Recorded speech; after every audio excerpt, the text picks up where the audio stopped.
Thank you, Deputy Ellis. You have 5 minutes. Oh, good.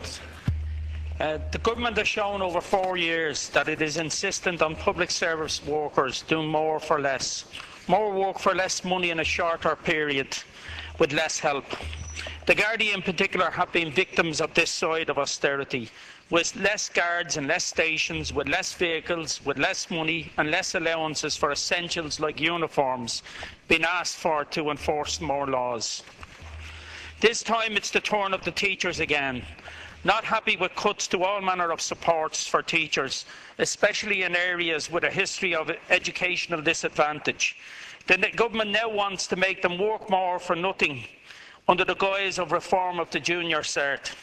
The move would also throw into jeopardy the supportive relationship which should exist between teacher and student.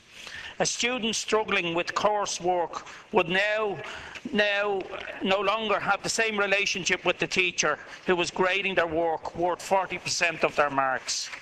It also raises major questions of the equity of such a process and the pressures it would place on teachers. In smaller communities, many secondary teachers would know the families of their students. How can teachers in this situation be expected to fairly grade work from students from families they might personally know? Will the children of teachers be banned from attending the school their parents teach in?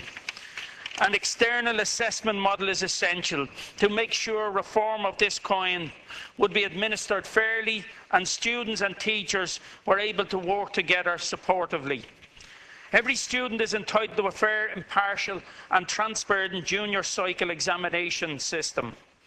The continuance assessment model will leave the quality of education and the variety of subjects in the hands of schools much more, and so this standard will be further open variation on the basis of the resources at each school's command. In my own area, where educational disadvantage and poverty are major issues, I know that many schools struggle to keep going right now. Every day is a battle to keep young adults in school and provide them with the resources they need to learn despite all the obstacles. To provide additional mini-courses will be a major ask for these schools, and I would imagine in some cases simply not possible at all. This will leave schools in more affluent areas at an even greater advantage than already is the case.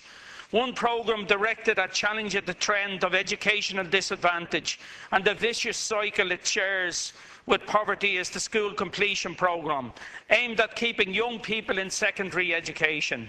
It sets out to increase school participation, attainment and retention among these young people. Low educational attainment and educational disadvantage have been shown to have a highly detrimental effect on individuals affected, their families, their community and society at large, not to mention the economic problems caused when young people are failed by the education system. The cycle can be broken, but only by providing resources to educational programmes that take a step towards those affected by poverty and education disadvantage. In the areas of Finglas and Ballymun, which I represent, we benefit from the wonderful efforts of schools involved in the SCP.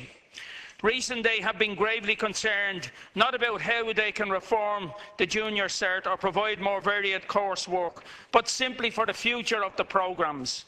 SCP in Ballymun gives vital support to approximately 300 children and young people each year. The schools involved give glowing accounts of the positive impact of the SCP. They state more can be done, but not while less is being given. Since 2008, the SCP budget has been cut by 33%.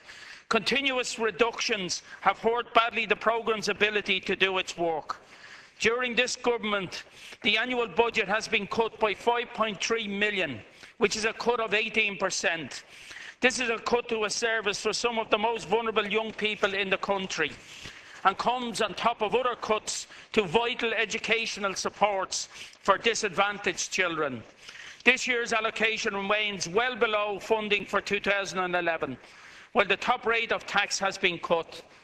If education is the key to a decent, productive life as a member of our society, then we must ensure that it is open and supported of those who are at most risk of being failed by the educational system and all other support systems we rely on.